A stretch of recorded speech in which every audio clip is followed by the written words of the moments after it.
You are watching This is Cinema My Darling. Welcome to my channel.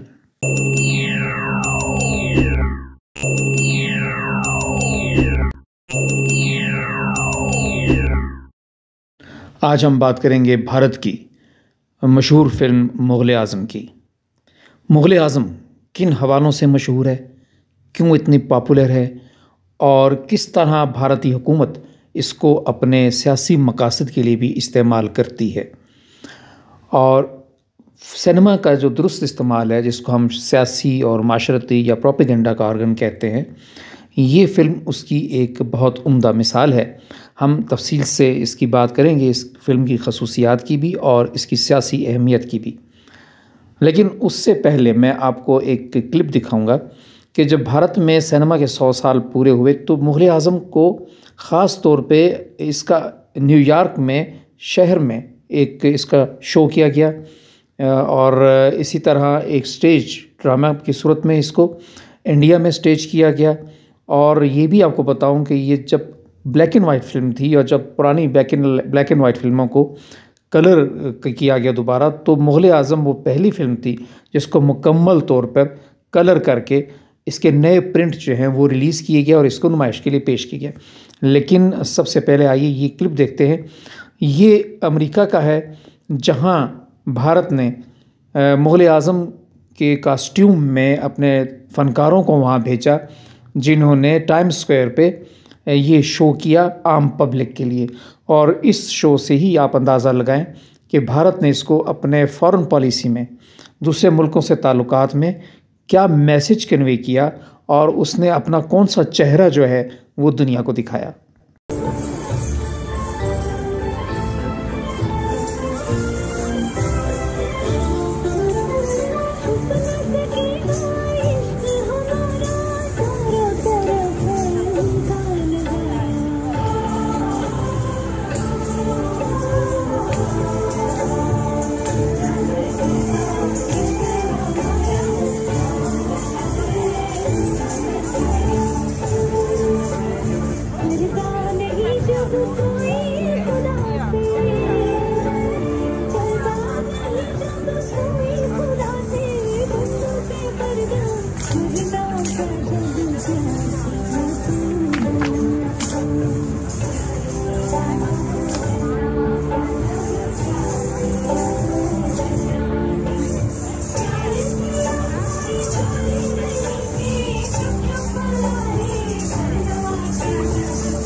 Time square New York में होने वाले एक show की झलक आपने देखी।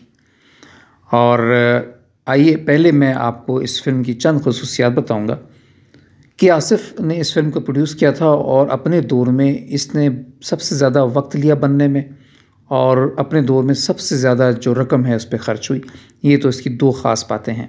इसके अलावा और भी बहुत कुछ है, वो देखते हैं। और इसके बाद मैं बताऊँगा आपको कि इस फिल्म की जो सियासी हैसियत है या माशरती अहमियत है, भारतीय हुकूमत किस तरह मुग़ल आज़म को अपने ख़ास तौर पे बैरून ममालिक इसको पेश करती है, किस तरह इसको पेश करके वो अपने जो सियासी नज़रियात हैं उनको दुनिया को दिखाते हैं।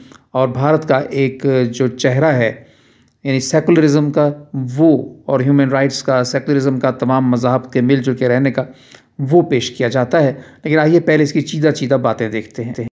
मुग़ल आज़म की प्रोडक्शन में कितना पैसा खर्च किया गया और कितनी मेहनत से इसको तैयार किया गया। ये देखिए कि इसके जो कॉस्ट्यूम्स थे उनको दिल्ली में उनको सिलवाया गया, यानी स्टिच उनको दिल्ली में किया गया, जब उन पे कशीदाकारी या एम्ब्रॉयडरी जो है उसके लिए उन ड्रेसेस को दिल्ली से दूर सूरत शहर में भेजा गया, ताकि ये काम चूँकि सूरत शहर में मशहूर था तो वहाँ उसका ये काम इन ड्रेसेस पे करवाया गया।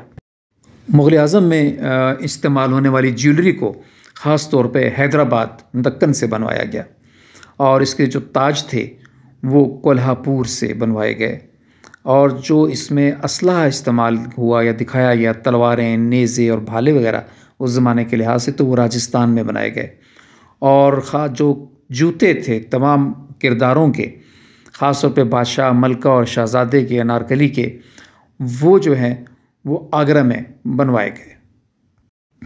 मुग़ल आज़म इम्तियाज़ अली ताज के एक ड्रामे अनारकली से माखूज़ थी, लेकिन इन इख्तिताम पे जो इसका एंड था फिल्म का, वो के आसिफ़ ने थोड़ा सा तब्दील कर दिया था। और इसकी शूटिंग के दरमियान ये देखिए कि जो जानवर इस्तेमाल हुए उनमें 2000 ऊँट इस्तेमाल किए गए, 4000 घोड़े और 8000 एक्स्ट्रा किरदार जो थे, फ़नकार जो थे, उनको जंग के मनाज़िर में और महल के दरबार के मनाज़िर में इस्तेमाल किया गया।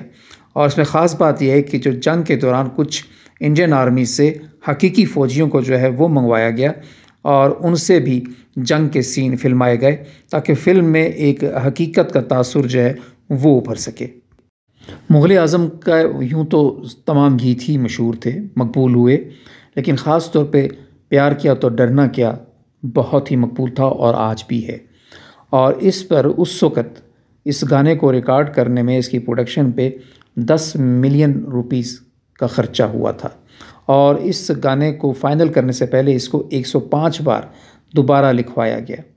और इसमें जो इसके मौसीकार थे, मशहूर मौसीकार नौशाद, वो चाहते थे कि इसमें गूंज का तासुर है, चूँकि वो महल था और उसकी छत ऊपर थी, तो उस गूंज का तासुर कहीं से मिल नहीं रहा था।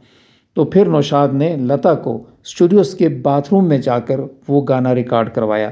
तो बाथरूम में गाने की उससे ये हुआ कि वो गूंज जो है उसमें हकीकी तौर पे हुई, और यही वजह है इस गाने की मकबूलियत की। उस गूंज ने इसको बिल्कुल नेचुरल किया और बहुत मकबूल कर दिया।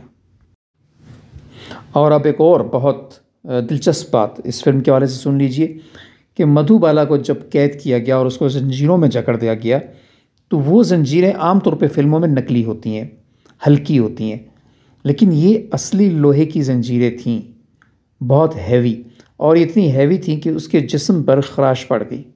और मधुबाला इस सीन की शूटिंग के बाद कई दिन तक अपने बिस्तर पर रहीं ताकि वो रेस्ट कर सकें और आराम कर सकें, क्योंकि उनका जिस्म बहुत ज़्यादा छलनी हो चुका था। मुग़ल आज़म में एक अहम किरदार तानसेन का भी था, और के आसिफ़ ये चाहते थे कि तानसेन की आवाज़ के लिए उस्ताद बड़े ग़ुलाम अली ख़ान से ठुमरी गवाई जाए, लेकिन उस्ताद बड़े ग़ुलाम अली ख़ान ने इनकार कर दिया।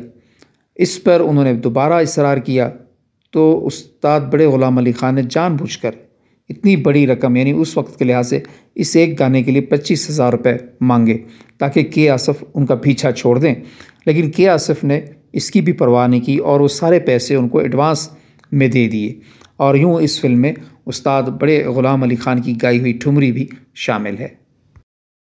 और जब मुग़ल आज़म को नुमाइश के लिए पेश किया गया, तो इस फिल्म की शोहरत इतनी हो चुकी थी कि एडवांस बुकिंग पे इतना रश था कि बाज़ार में ट्रैफिक जैम हो गया। मराठा मंदिर मुंबई का मशहूर सिनेमा था जहाँ इसकी नुमाइश हुई, और उस सिनेमा के आगे से बिल्कुल रास्ता ब्लॉक हो गया। लोग 2 दिन पहले आके लाइन बना के खड़े हो गए, और उस लाइन में वो 2-2 दिन खड़े रहे, और घर से उनके लिए खाना और खाने पीने का सामान सारा आया करता था। ये भी वो वाहिद रिकॉर्ड है जो भारत में मुग़ल आज़म के पास है। हिंदुस्तान में सिनेमा के 100 बरस पूरे होने पर जो सेलिब्रेशंस की गई, उनमें एक सबसे अहम और ख़ास प्रोग्राम था मुग़ल आज़म को स्टेज पे पेश करने का। और उस स्टेज पे इतना खूबसूरती से और इतना पैसा लगा के इसको पेश किया गया कि लोग फ़िल्म को भूल गए। और उस जो शो था उसको दुनिया भर में उसकी शोहरत की गई। इसके पीछे क्या सियासी मकासद थे ये हम आपको बाद में बताएंगे। आइए मैं आपको इस शो पे जो भारतीय मीडिया में एक रिपोर्ट चली, उस रिपोर्ट में से एक झलक दिखाता हूँ ताकि आप अंदाज़ा कर सकें कि वो स्टेज ड्रामा कैसा था, उस पर कैसा पैसा खर्च किया गया और किस तरह उसको दुनिया भर में प्रोजेक्ट किया गया। This goes to show that if you dream big, you can achieve it. Because there's a huge queue outside and Delhi people are getting the opportunity. I think it is a great film and I'm quite anxious to see how it lives up on the theatre. If the play is half as good as the original one, then nobody has done such a production. As far as expectations are concerned, then sky is not the limit. I've heard it's a complete spectacular production, and to have it in this Nehru Stadium, which I mean, this quite innovative and interesting in itself. So I'm dying to see what he's done with the set. I'm dying to see the spectacle. उम्मीद करता हूँ कि इसे बनाने वालों ने जरूर इसमें कुछ ऐसा नया किया है जो फिल्म से आगे की चीज़ है। I expect the best, the brightest, the grandest, the most magnificent from my friend Feroz Abbas Khan, nothing less.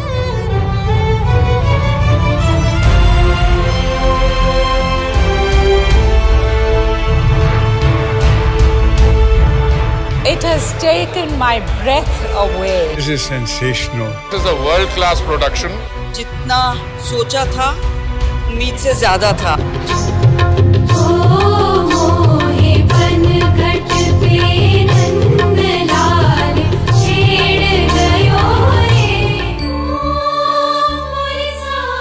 Any adjective that I think of would be inadequate.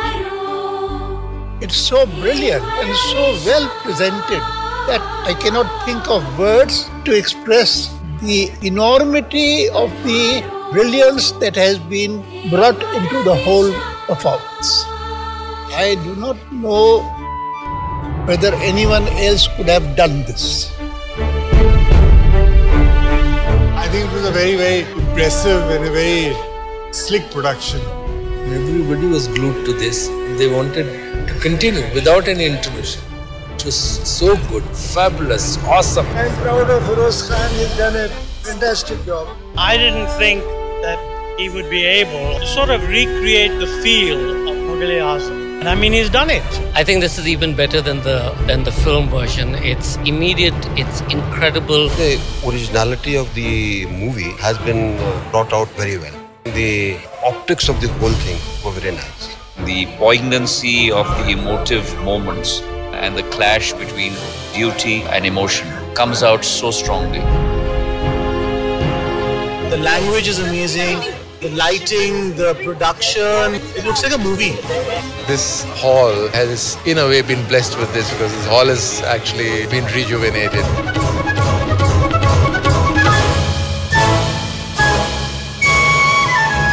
Quality of the script, both of the film and the play, was the strength. But the fact that they have live sung it, the songs, I think it just adds to it.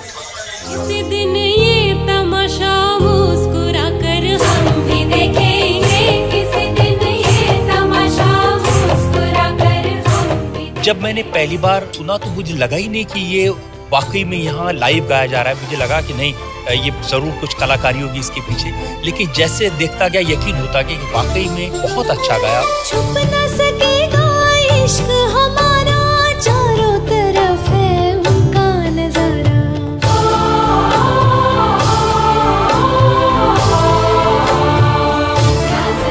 It's so harmonious. It was just sheer visual and aesthetic delight. The choreography, which has been done by Mayuri, is of a different level.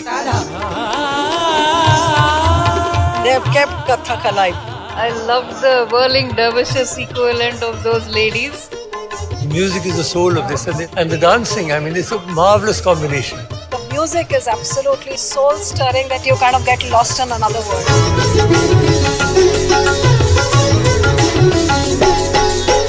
Everything, it took me back in years. Everything just came together so beautifully. बहुत दिल खुश हुआ. It is probably the most beautiful stagecraft that ever happened in Delhi. मेरे 3 घंटे जैसे गुजरे हैं, मैं आपको बयान नहीं कर सकती. I wish I had my camera and tripod and take some still photographs. It's fantastic. You've seen the masterpiece, now you were actually seeing the artist paint. We came here in search of excellence and we found it. What we saw today was nothing short of magic. आज मैं दिल्ली की team education को लेकर यहाँ आया था.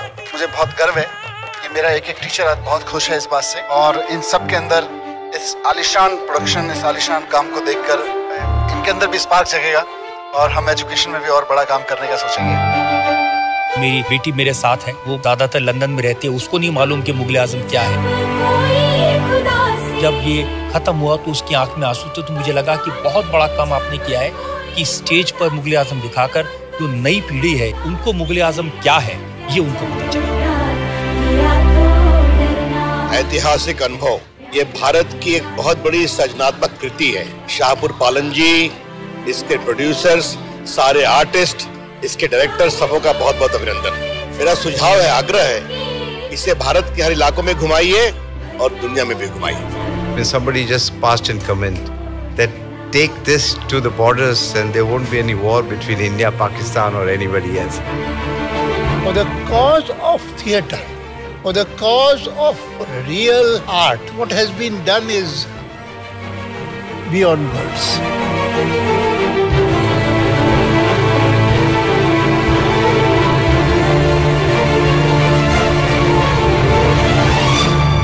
और आइए अब बात करते हैं इस फिल्म की सियासी और माशरती अहमियत की, और किस तरह भारतीय सियासतदान और हुकूमत अपने फॉरेन मिशंस के ज़रिए और मीडिया के ज़रिए इस फिल्म को अपने सियासी नज़रियात के लिए इस्तेमाल करती है। हम जानते हैं कि भारत दुनिया भर में सेकुलर होने का दावा करता है, ह्यूमन राइट्स के हवाले से और जमहूरियत के हवाले से एक बहुत बड़ा मुल्क कहलाता है, और इसको ज़ाहिर है सिनेमा के ज़रिए वो दुनिया में पेश करते हैं। और यही वो पॉइंट है जो मैं हमेशा से कहता आया हूँ कि सिनेमा की अहमियत यहाँ पर है। हमें भी सिनेमा से इस तरह का काम लेना चाहिए, लेकिन अफसोस हमने सिनेमा से इस तरह का काम लिया नहीं। एक बहुत किताब लिखी गई इंडियन सिनेमा पे रैशल डायर ने, और उन्होंने लिखा, इस फिल्म का नाम था, किताब का नाम है gods religion and Indian cinema. तो वो इसमें लिखते हैं कि ये फिल्म जो है मुग़ल आज़म है, ये मुसलमानों और हिंदुओं के दरमियान रिलीजियस टॉलरेंस को ज़ाहिर करती है कि किस तरह मुसलमान और हिंदू जो हैं वो सदियों से मिलकर इकट्ठे रहते आए हैं एक ही मुल्क में। और इसकी मिसाल में जो किताब में मिसालें दी गई हैं इस फिल्म के सीन्स की, उसमें यह है कि एक मुसलमान बादशाह के दरबार में और मुसलमान बादशाह की मलका जोधाबाई का हिंदू होना, और फिर अनारकली का दरबार में एक हिंदू भजन जो है वो गाना हिंदू मज़हब का, और ख़ुद बादशाह अकबर का मंदिरों में जाकर हिंदुओं की तकरीबात में शिरकत करना। ख़ास तौर पे इसमें जन्माष्टमी का एक सीन दिखाया गया है, तो उस हवाले से इसकी मिसाल दी गई है। स्कॉलर भास्कर और एलन इस फिल्म के हवाले से लिखते हैं कि फिल्म चलता फिरता एक नमूना है मुस्लिम तहज़ीब व तमद्दुन का, सकाफ़त का, जो भारत में रही और सदियों से उसने किस तरह हिंदुओं के साथ मिल के एक नया कल्चर, एक नई सकाफ़त जो है वो सामने पेश की। इस फिल्म में जो ज़बान है बहुत शुस्ता है, जो कि हिंदू नहीं बोलते थे, वो मुसलमानों की ज़बान थी। और इसके अलावा इस फिल्म में कवाली है जो कि मुसलमानों की ही मजहबी एक रुख को पेश करती है। भारत के मशहूर फिल्म क्रिटिक मुकुल किसवान लिखते हैं कि मैंने भारत में बनने वाली बहुत सी फिल्में देखी हैं, और ऐसी फिल्में जिनमें कि हिंदू और मुसलमानों का मोहब्बत का दिखाया गया, लड़का लड़की कैरेक्टर दिखाए गए, लेकिन वो कहते हैं कि मुझे ये एक ही फिल्म नज़र आई कि जिसमें हीरोइन जो है वो हिंदू है, जोधाबाई के जो कैरेक्टर दिखाया गया, वरना आम तौर पे लड़की मुसलमान होती है और लड़का हिंदू होता है। तो इस लिहाज से भी ये फिल्म जो है बहुत अहम है, और ये भारत के एक जो सेकुलर रूप है उसको दुनिया के सामने पेश करती है। और ये बात भी अहमियत की हामिल है कि वो ये भी लिखते हैं कि जहाँ तक ये फ़िल्म हिंदू और मुस्लिम सकाफ़त की यकजाई पेश करती है, वहाँ ये मुसलमानों को एक बिल्कुल मुनफरिद और हिंदुओं से अलग भी ज़ाहिर करती है। महल का माहौल और बादशाह, शहज़ादों और मलका की और इवन उनके दरबारियों की जो शुस्ता ज़बान है, जिस पे फ़ारसी का बहुत गहरा असर दिखाई देता है, वो डायलॉग्स, उनके लिबास और उनका ज़िंदगी गुजारने का जो अंदाज़ है वो बिल्कुल हिंदुओं से, यानी उनकी रियाया से बिल्कुल मुख्तलिफ था। मुसलमान बादशाहों का अंदाज़ मुस्लिम तहज़ीब व सकाफ़त का अलंबरदार था, और वहाँ हिंदुओं की झलक दिखाई नहीं देती। एक और फिल्म स्कॉलर स्टीफन टियो मुग़ल आज़म के हवाले से लिखते हैं कि मुग़ल आज़म भारत का एक कौमी शनाख्त है, एक कौमी चेहरा है जो वो दुनिया के सामने पेश करता है, अपने सेकुलर होने का और मुख्तलिफ़ मज़ाहब का मिलकर भारत में जो रहते हैं, ये वो शो करता है, ये वो चेहरा है भारत का जो भारत बार बार दुनिया भर में मुग़ल आज़म के शो करके मुग़ल आज़म को प्रमोट करके ज़ाहिर करता है। और स्टीफन टियो आगे जाके एक जगह लिखते हैं कि फ़िल्म का जो किरदार है बहार, जिसका नाम है, उसका जो अंदाज़ है वो हुक्मरानों वाला है, उसका रोब, उसका लहजा, जबकि उसके मुकाबले में अनारकली के जज्बात, उसके अल्फाज, उसका लहजा जो है वो अवामी अंदाज़ का है। तो इस तरह शाही और अवामी दोनों अंदाज़ दोनों के नज़रियात और ख़यालात की अक्कासी इस फिल्म में मिलती है। एक और भारतीय लिखारी आशीष नंदे लिखते हैं कि मुग़ल आज़म की जो ज़बान है इसके कैरेक्टर्स की, ख़ास तौर पे बादशाह अकबर की और शहज़ादा सलीम की, वो नस्र में शायरी है, वो बहुत ही रिफ़ाइन है और इसके डायलॉग जो हैं वो यकीनन काबिल तारीफ़ हैं कि वो मुसलमानों की एक पूरी सकाफ़त को उजागर करते हैं और सुनने वाले और देखने वालों को बताते हैं कि मुस्लिम सकाफ़त मुग़लिया दौर में क्या थी।